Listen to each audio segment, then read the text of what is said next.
Senhor amado, Deus querido, Pai, estamos aqui diante da Tua presença. Amém, Jesus. Primeiramente, Senhor, quero te agradecer, Deus. Muito obrigada, Senhor, por esse período, ó Deus, de louvor, Senhor, de adoração a Ti, Deus. Quero te entregar, Senhor, agora, Senhor, o pastor, Senhor, em suas mãos, ó Pai, que ele possa, Senhor, trazer, Senhor, algo dos céus para nossas vidas, Senhor, que possa estar atento, Senhor, para te ouvir, Senhor, o que Tu queres falar conosco, Senhor.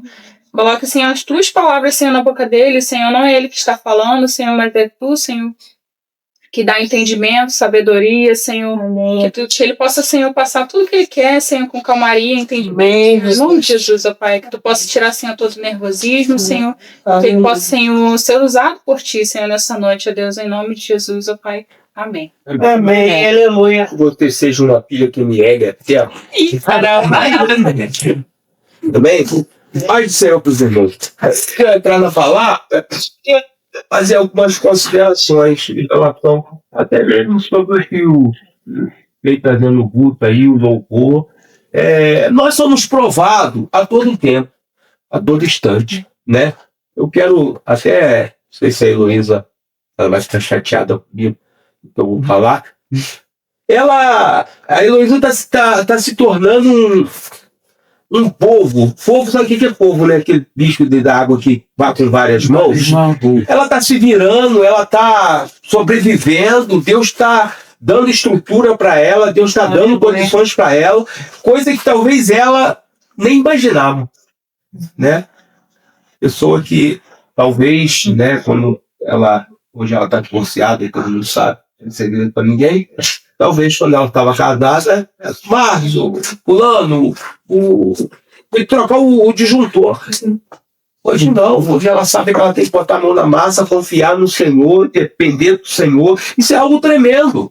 E Deus tem nos provado, e muitas vezes Deus nos prova e a gente nem percebe, né?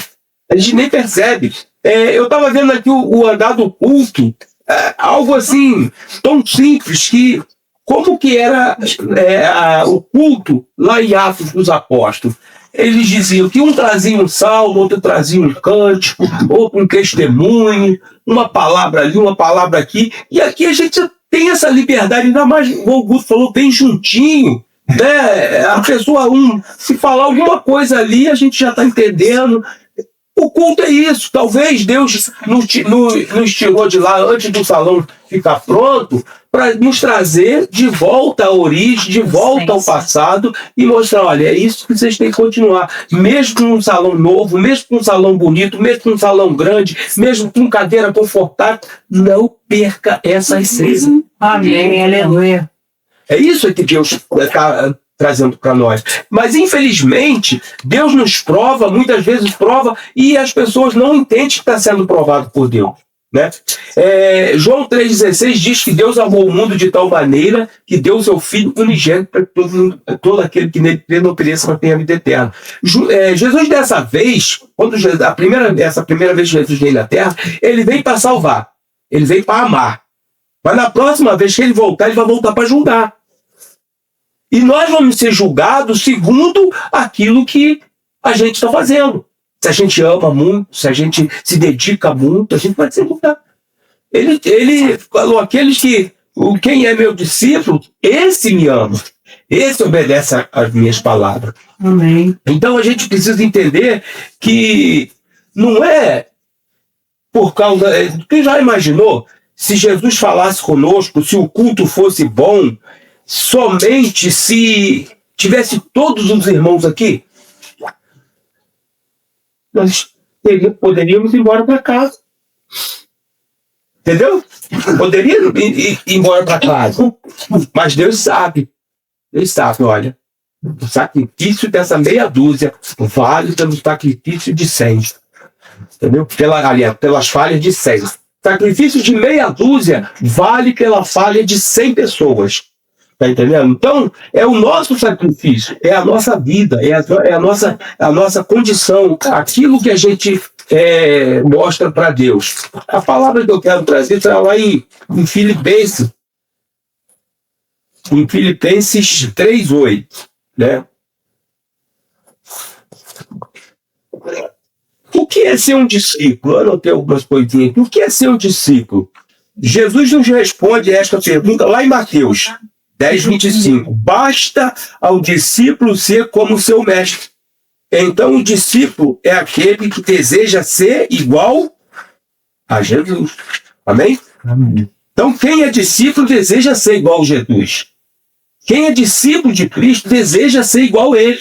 Porque a tendência quando a gente estuda é ser igual ao nosso professor. Né? O cara que dá aula na faculdade, poxa, você está estudando, está fazendo faculdade, você quer chegar à estatura daquele professor da faculdade. Entendeu? Então Jesus, todo mundo deve desejar ser igual a Jesus. E ser igual a Jesus não é medir distância, não é medir altura, não é medir largura, não é medir tempo quente, não é medir tempo frio, não é medir circunstâncias adversas. Ser igual a Jesus é enfrentar a adversidade, enfrentar os caminhos difíceis e botar a cara a tapa. Fazer como a Fernanda trouxe, enfrentar a tempestade, que tem tempestade que não tem como. Né? Tem tempestade que não tem como, você tem que sair para cima mesmo e repreender ela lá dentro, já se molhando, sendo atacado, entendeu? Então, ser discípulo de Jesus é muito complicado. É muito complicado para nós. Para nós, para quem não quer ser discípulo, para quem não entende o que é ser discípulo. Porque quem entende que ser discípulo, o que é ser discípulo, ele não olha nada disso. A gente precisa ter essa compreensão. Eu vou entrar na leitura, mas eu quero falar sobre Paulo, quando ele declara, né, que tudo que ele aprendeu, nós vamos ler agora, ele deu como coisas insignificantes. A gente tem algo muito maior agora, daqui para frente, do que aquilo que nós tínhamos. Nós temos um objetivo muito maior do que aquilo que nós tínhamos. Talvez o nosso pensamento era construir uma casa, comprar um carro novo, e isso, aquilo. Beleza, isso não precisa ser abandonado. Mas ele tem que passar para trás daquilo que é prioridade para Jesus. Amém. Amém? A gente tem que aprender essas coisas. E muitas das vezes a gente vai fazer a obra de Deus em circunstâncias difíceis. Às vezes é tão fácil para muita gente, né, para as pessoas, construir um salão. Eu passo ali indo pro Barro Branco, eu vejo ali a igreja ali onde o patrão de Kleber é pastor. Eu fico olhando e falei, gente, que velocidade, cara! Que velocidade que construíram aquele tempo! Que velocidade que construíram aquele tempo! E a gente fica aqui, ó, raspando areia ali no meio do mato, né? Misturando Superliga com barro, né? No topo do radão. Mas e aí, meu irmão? E aí, nós estamos... Quem tá em pecado? É pecado? Não, eu não creio que é pecado. Eu creio que a obra de Deus é dessa maneira. É com dificuldade. É com lutas. Não tem um que fez a obra de Deus com facilidade. A Rosa trouxe a palavra que o sábio trouxe lá, né? Quando Paulo chegou em... Qual foi a cidade? Não sei. Acho que foi em Atena. Acho que é. Atena não. É que Paulo chegou na cidade e ele foi para um lugar onde o pessoal costumava orar, né? O pessoal costumava orar, ele teve discernimento, eu vou para lá também. E ali ele conheceu uma família, aquela família se converteu, mas logo depois que aquela família se converteu, o que aconteceu com ele? Foi preso. Talvez. Vários lugares.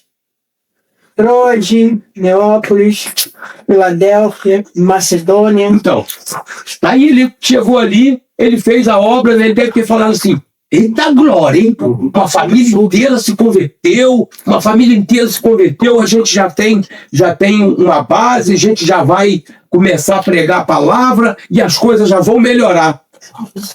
Ele acabou de pensar isso. Foi preso. Foi preso, chicoteado, né? Ali na prisão, Deus levou ele para lá, ele foi preso e todo chicoteado, todo quebrado ali, e né, à noite começou a louvar o Senhor, adorar a Deus naquela situação, e houve um terremoto, as portas se abriram, os cadeados se romperam e o carcereiro se converteu. Quando a gente pensa que as coisas estão indo de boa, né, a gente tem que tomar cuidado. Opa, está indo muito fácil. Vamos se preparar porque as coisas podem piorar. E piora. Aí mais o quê? Piora para quê? Piora para a gente entender que a obra de Deus é feita com luta. O reino dos céus é arrancado à força. Eu não sei como é que pode as pessoas fazerem a obra de Deus com tanta facilidade. Vamos lá, capítulo 3, versículo 2.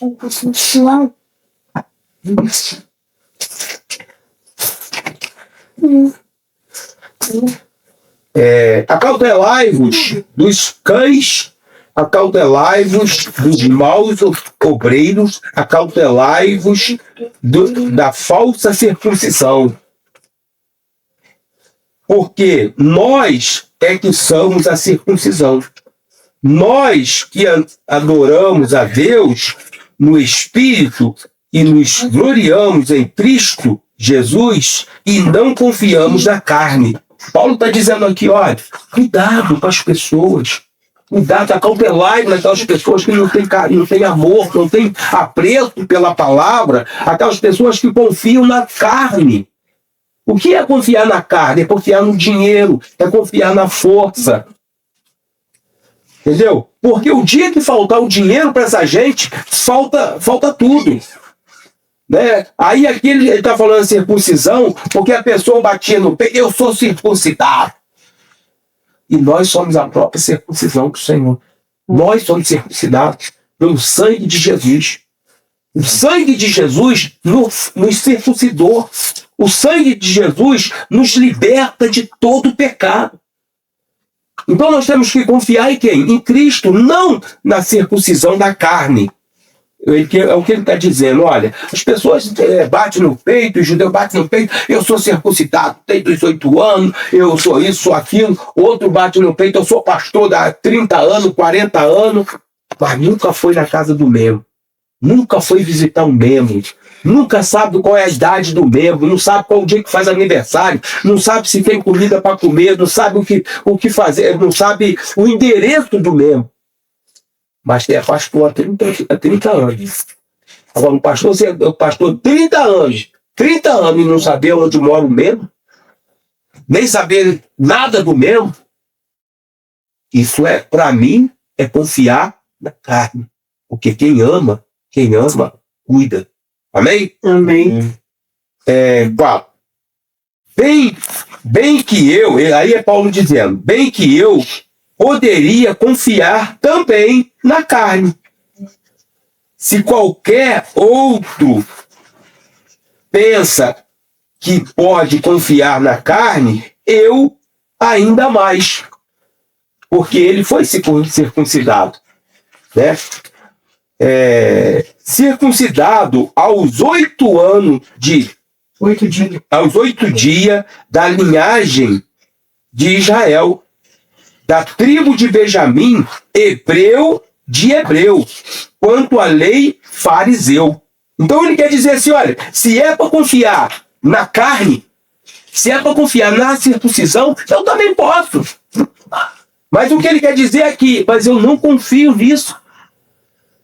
Eu não confio nisso. Ele era fariseu, ele era mestre lá dentro, ele entendia tudo de lei. Ele aprendeu como o melhor daqueles dos fariseus que tinha lá, que era o Gamaliel. Então ele falou, olha, eu poderia me gloriar na carne, na circuncisão. Quando ele diz carne, ele quer dizer na circuncisão. Ele foi circuncidado aos 8 anos, como manda a tradição, aos 8 dias. Quando manda a tradição e manda a lei. Ele também podia se gloriar, mas não era isso que trazia para ele glória, entendeu? Quanto ao zelo perseguidor da igreja, quanto à justiça que há na lei, irrepreensível. Ele era zeloso. Ele está falando tudo isso aqui, só para os irmãos poderem entender, porque talvez eu sou meio complicado para explicar. Ele está falando tudo isso aqui para mais embaixo ele dizer, eu refuguei tudo isso. Eu abandonei tudo isso. Dei tudo como insignificado. Amém? Aí ele quer dizer que ele era zeloso pela lei, irrepreensível. As pessoas não tinham em nada que acusar Paulo. Paulo era um fariseu irrepreensível. Ele era respeitado. Era um homem respeitado. Certinho, né? Um homem admirável. Sabe aquele homem admirável? Mas é o que muitos hoje em dia têm aí. Às vezes você olha um pastor, você olha uma congregação, você vê uma pessoa, um lugar bonito, grande, só pessoas que teologia, e fala bonito, e fala isso, e fala aquilo, mas não obedecem aquilo que Jesus não conhece Jesus. Porque se conhecer Jesus, vai ver que tudo isso não tem importância para Jesus. Vocês estão pensando que isso aqui mexe com o coração de Jesus? Jesus, é isso que Jesus quer. Às vezes a gente tem um lugar, um templo, porque às vezes também é um conforto a mais, está chovendo, a gente precisa fazer um casamento, a gente precisa fazer um evento maior, chamar mais pessoas, a gente precisa fazer uma comida. Aí é que entra o pensamento do templo. Mas para adorar a Deus, é debaixo de uma árvore, é na praça, é na garagem, é debaixo de um viaduto. É aonde Deus nos proporcionar. Amém. Não existe lugares. Deus é bonito. Tem pessoas que fazem o templo, enfeita, bota isso, bota aquilo do outro, gasta dinheiro com bastante coisa, com enfeite, com isso, com cadeira macia, enquanto irmãos perecendo dentro da igreja. Irmãos perecendo dentro da igreja. Irmãos passando necessidade dentro da igreja. Irmãos passando dificuldade dentro da igreja. Faz algo lindo, maravilhoso. Casais sendo destruídos dentro da igreja. Porque valorizam o que não é para ser valorizado. Valoriza aquilo que não tem valor para Deus. Que Jesus disse, eis que vou preparar lugar. Eu vou preparar uma morada para vocês. Então, se Jesus vai preparar uma morada para nós, por que eu vou me preocupar com isso daqui? Porque eu não vou passar a eternidade aqui. A minha eternidade é do lado de Jesus. Então, se a minha morada aqui for melhor do que aquela lá de cima, Jesus nunca vai me levar. Para que tu vai vir para cá? Se tu gosta mais da tua morada aí? Não. A minha morada está com Cristo. É a que Ele está preparando para mim. Essa sim, eu não consigo imaginar como será. Não tem como a gente imaginar como será uma morada no céu. Será que tem como? Eu acho que não. Né? Você conseguir imaginar como será. Muitas palavras, muitas coisas, ruas de ouro, mar de cristal. É tudo assim, aquela suposição. Mas certeza mesmo ninguém tem. Certeza mesmo ninguém tem. Mas eu te falo, é bem melhor do que essa daqui. Amém. Amém? Parei aonde? 7 agora. 7. Mas o que para mim era lucro, Aí, ó, olha o que ele está falando. Olha, mas o que para mim era lucro, isso considerei perda por causa de Cristo. Coisa tremenda. Tudo que nós temos, tudo que nós tínhamos e tudo que pensamos é tudo inútil diante de Jesus Cristo. Eu digo o que nós pensamos em relação a coisas materiais. Templo bonito, casa bonita, carro isso, aquilo outro. Repito, não é proibido você ter um carrinho igual um. Não é proibido você ter uma casinha boa, mas é para trás de Jesus. É para trás de Jesus. Porque se você não jogar essas coisas para trás de Jesus, Jesus vai jogar você naquele grande dia para trás. Ele vai dizer: apartai-vos de mim que eu não te conheço. Que muitas das vezes a gente valoriza muito mais as coisas dessa terra do que as coisas de Deus. A gente valoriza muito mais aquilo que o mundo oferece, do que aquilo que nós temos para receber na eternidade. As pessoas estão amando mais o mundo do que a Deus. As pessoas estão preferindo mais as coisas do mundo do que a Deus. Cada dia que passa, não se iluda com grandes igrejas, não é proibido ser grande, lógico. Quem dera que tivesse 500 pessoas aqui, cheio de gente, mas cheio de pessoas, cheia do Espírito Santo. Não adianta você ter 500 pessoas aqui, de pessoas vazias, de pessoas de amor, sem carinho, sem respeito um pelo outro. Pessoas que não conhecem o irmão. Talvez tenha um irmão do teu lado, um está do teu lado pensando: ah, meu Deus, chegar em casa, vou fazer aquele bifão grossão, mal passado, um arroz e batata frita, e tá o irmão do teu lado dizendo: meu Deus, Senhor, eu vou dar pro meu filho comer quando chegar em casa. Mas tu não sabe, tu não tem comunhão com o teu irmão, tu não tem convivência com o teu irmão, tu vai no templo achando que vai adorar a Deus, enquanto teu irmão está perecendo do teu lado. Enquanto você tem do bom e do melhor, está teu irmão perecendo do lado. Vê aí, gente, pelo amor de Deus, a dificuldade que a gente vê para montar uma cesta básica no nosso meio. Isso é o quê? Nós somos ruins? Será que é nós que somos feios demais? Será que nós somos pecadores demais? Por quê? Será que os grandes templos, com multidões, com isso, com aquilo, por que consegue rápido? Porque é muito mais fácil você dar dinheiro do que dar seu tempo. Sabia?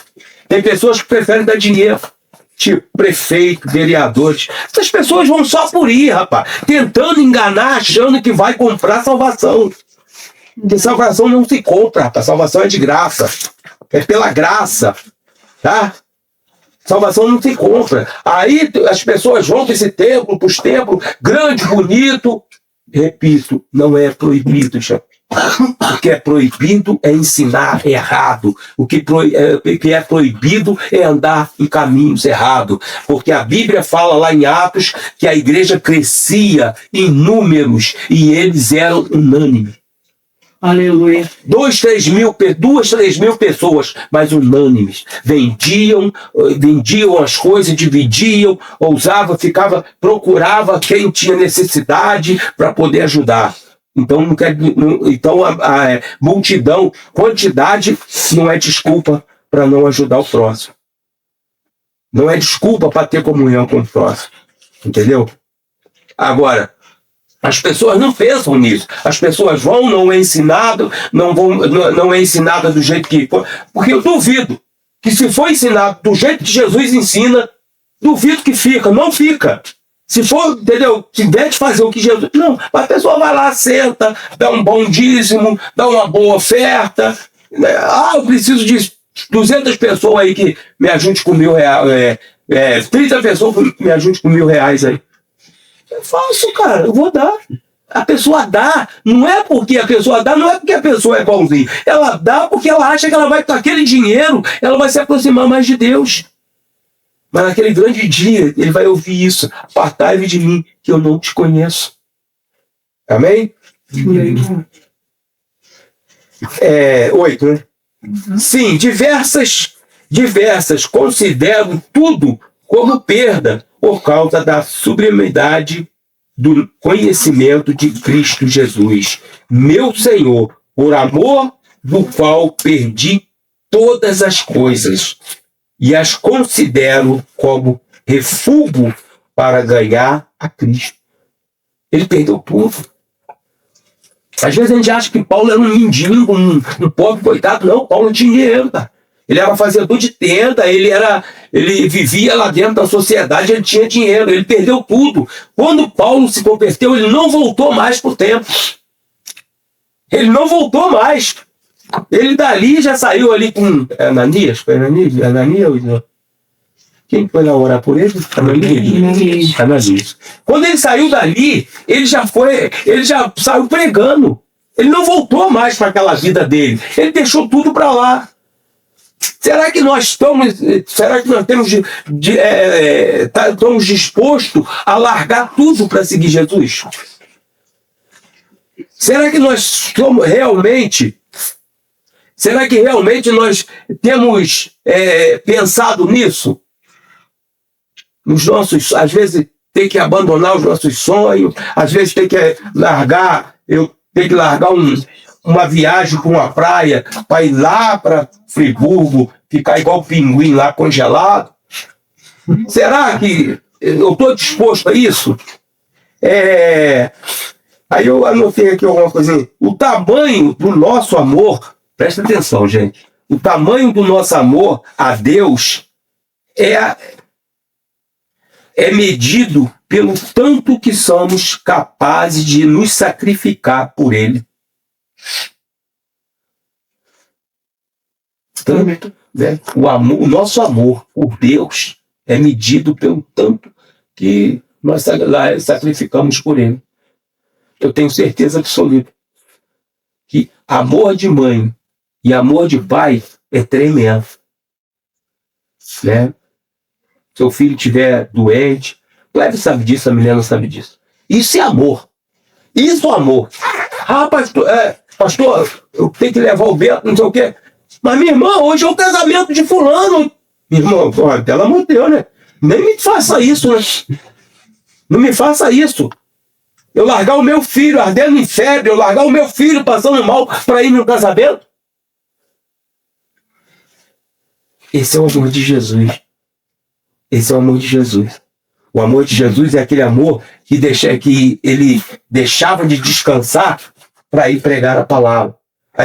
O amor de Jesus é aquele que deixava de comer para pregar a palavra. Ele dizia: a minha comida é fazer a vontade do meu Pai. A minha comida e a minha bebida é fazer a vontade do meu Pai. Será que nós estamos chegando nesse nível? Será que nós estamos nos aproximando desse nível? Difícil. É muito difícil. Mas é pelo sacrifício que Deus mede o nosso amor. Ah, mas pastor, então tu ama muito. Não, meu irmão. Não. Eu me sacrifico para ver se eu alcanço a misericórdia de Deus que eu possa amar. Agora, eu não vou amar a Deus quando eu deixo os meus irmãos na furada. Entendeu? Que eu abandono os meus irmãos. Porque eu não posso amar a Deus e odiar o meu irmão.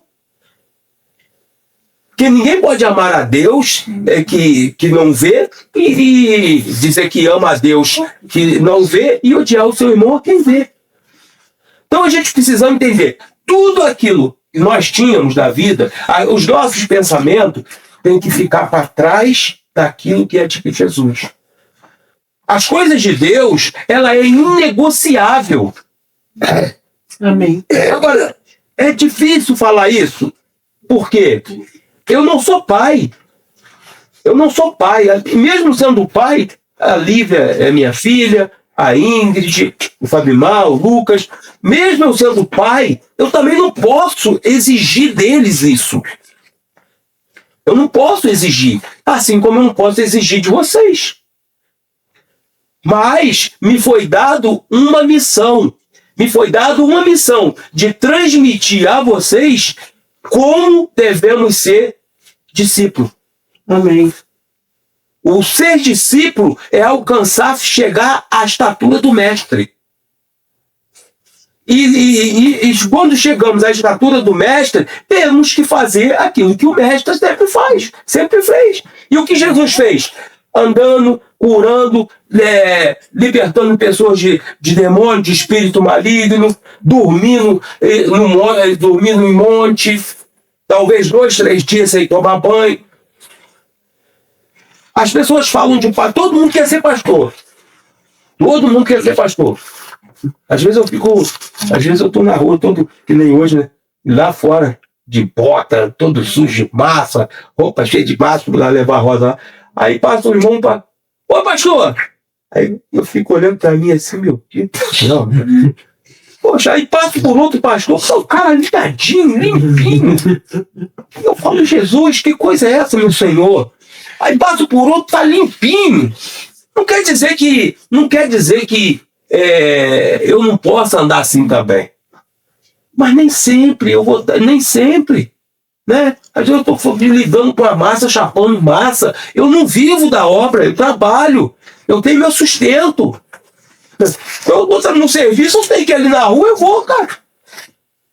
Eu não sei como é que consegue viver uma vida de coisa, de glamour, disso, daquilo, de ostentação, sendo pastor.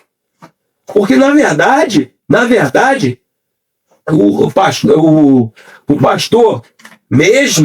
o pastor mesmo, como Davi era pastor, ele ficava 4, 5 dias no pasto. Porque não era pasto pegar as ovelhas e levar ali, não. Era caminho de 2, 3 dias para levar, para poder, porque era praticamente quase deserto. Era sair de um lugar e levar para outro. Ficava lá, deixava as ovelhas ali, as ovelhas pastavam ali naquele campo, naquele lugar ali. Quando ali o alimento daquelas ovelhas acabava, eles não voltavam com as ovelhas para casa, não. Dali eles já iam para outro lugar. Para tu ter uma noção, José, quando Jessé mandou José levar alimento para os irmãos lá onde eles estavam, ele saiu andando, foi para um lugar, foi para o outro, aí chegou, encontrou uma pessoa, tô procurando meus irmãos, foi lá para Dotã, não sei o quê, aqueles cantos lá, e foi José, longe, não era um dia de caminhada, era 2, 3 dias. Aí tu imagina o cara, aí hoje todo mundo quer ser pastor. Mas para ser pastor, meu irmão, ser pastor é feder ovelhas.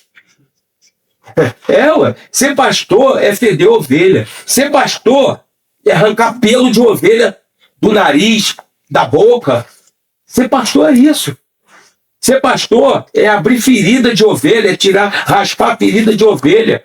Ser pastor não é o que as pessoas pensam. Eu sou aqui atrás de um púlpito, no microfone, falando bonito. Isso não é ser pastor. Isso é um locutor. Entendeu? Pastor é aquele que cuida, aquele que sabe, aquele que vai atrás, aquele que se preocupa. Isso é ser pastor. Eu reconheço que eu preciso ainda ser muito, ainda preciso aprender muito. Eu preciso aprender muito. Muito isso. Né? Mas, graças a Deus, Deus tem me colocado a essa direção aí. De poder cuidar, de poder se preocupar, orar pelos irmãos. Eu não vou para uma consagração pensando em mim só. Eu vou com a consagração, quando eu chego lá, eu vou orar para os irmãos, vou orar pela comunidade Ramar, eu vou orar por cada situação dos irmãos. Né? Quando eu vou para Niterói, eu vou pedindo a Deus, Senhor, eu vou lá buscar para mim, mas vou levar para eles. Quando eu vou para um retiro, Senhor, eu quero levar para eles. Entendeu? Tudo que eu posso trazer, eu trago para os irmãos. Porque isso é cuidar de vida. Amém? Amém. 9, né? E se achado nele não tendo justiça... Não. Oi? É isso mesmo. Uhum. Se achado nele, não tendo justiça própria, que procede da lei, senão a que é mediante a fé em Cristo, a justiça que procede de Deus, baseada na fé, para conhecer o poder da sua ressurreição e a comunhão dos seus sofrimentos, conformando-me com ele na sua morte, né? Comunhão com o sofrimento de Cristo. Precisamos participar do sofrimento de Cristo. A Bíblia diz que Jesus disse assim: se perseguiram a mim, perseguirão a vós também. Então não tem como ser cristão se não for perseguido. Não tem como ser cristão e levar uma vida regada de sucesso, de vida mansa, de vida boa. Não tem como. Eu queria que algum pastor de sucesso, de nome, e dissesse para mim qual é o segredo para viver uma vida de boa, cheio de dinheiro, com carrão, com casa. De fruto. Não tem como. Tem como. Eu já ouvi história aí, quer dizer que Abraão é rico, Isaac era rico, na minha vez eu me lasco. Eu creio que Deus abençoa. Não é proibido ser crente rico, não. O que é proibido é ser crente avarento. O que é proibido é ser crente mendigo. Crente que tem amor ao dinheiro. Isso que é. Agora, ser crente rico, isso não é proibido, não. Abraão era rico. Abraão tinha tudo. Mas Abraão amava a Deus. Prova disso é que ele abriu mão de tudo que ele tinha, que era um filho único. Ele abriu mão por causa do amor a Deus. Amém. Aleluia. Deus pediu a ele: Abraão, eu quero que tu sacrifica o teu filho Isaac. Teu único filho. Deus ainda é bem claro, o teu único filho. Ele podia ter falado: Senhor, tira toda a minha riqueza. Tira todos os meus bens. Né? Mas Deus, ele não reclamou. É isso que tu quer, Senhor? É isso que tu quer? Vou te dar. Amém, aleluia. Por amor a Jesus. Por amor a Deus. A gente precisa ter esse entendimento.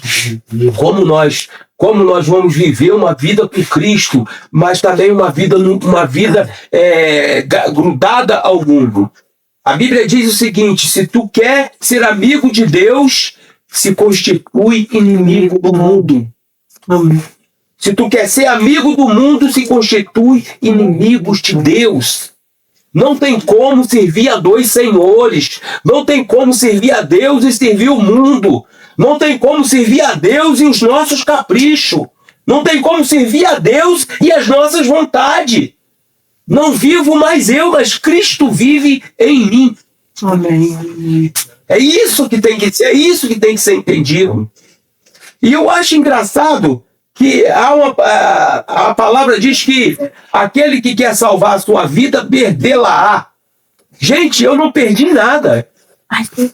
Eu fui para Jesus, eu fui para Cristo. Quando eu encontrei Jesus, eu não perdi nada.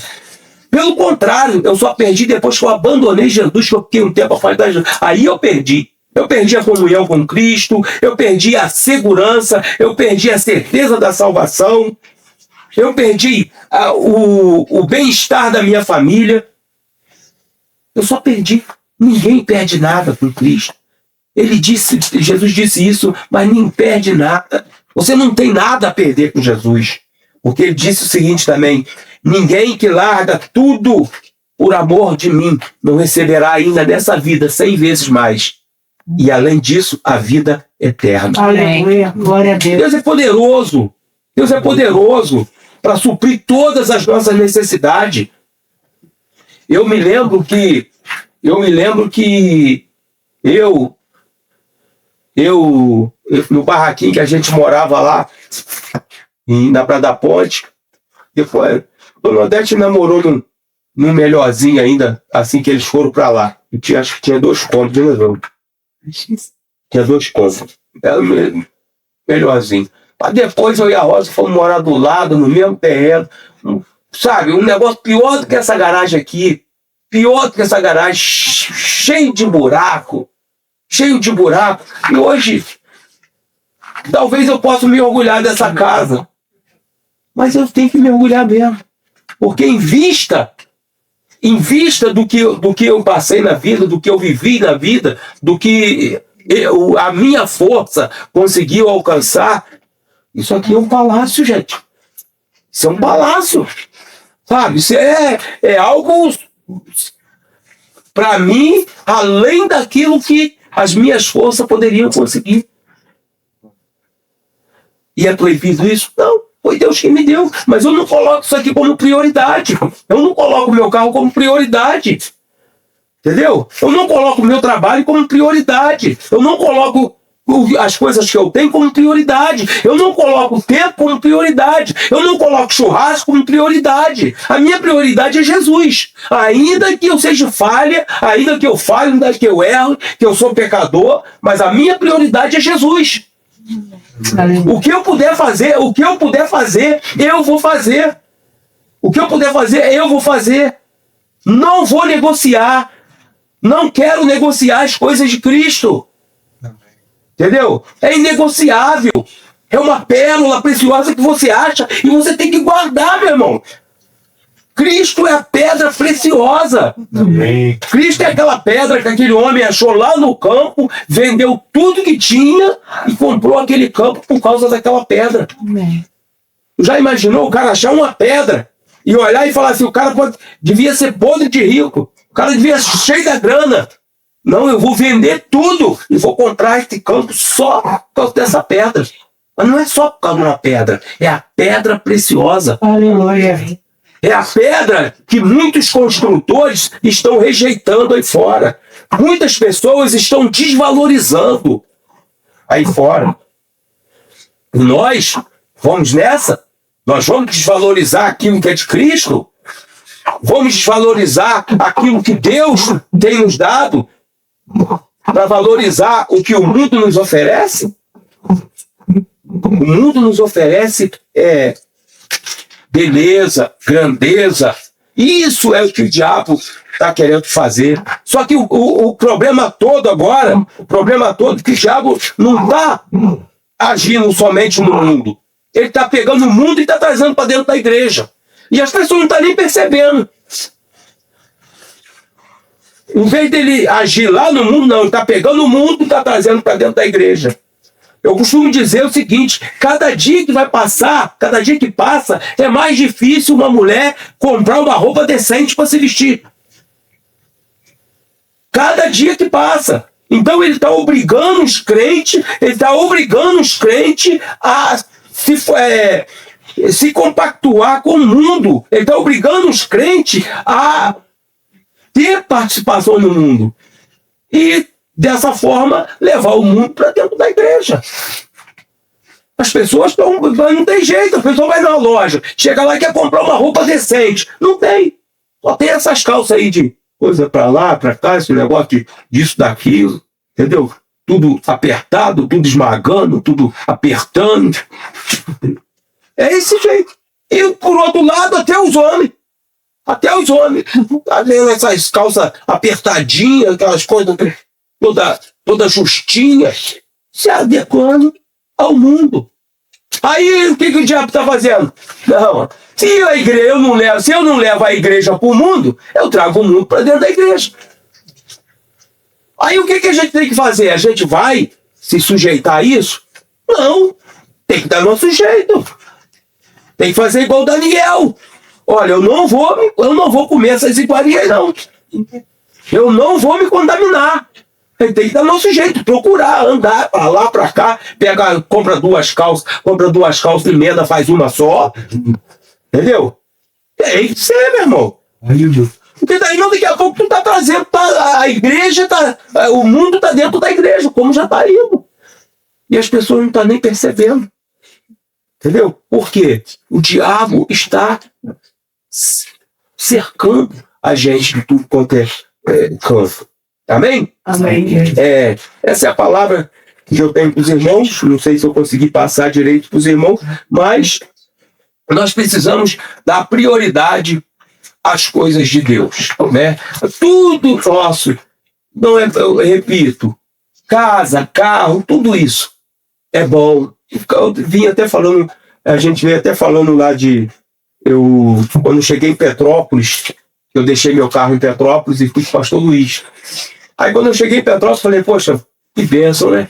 Um carrinho na vida da pessoa, né? Ajuda pra caramba. A gente estava lá em Friburgo, cara.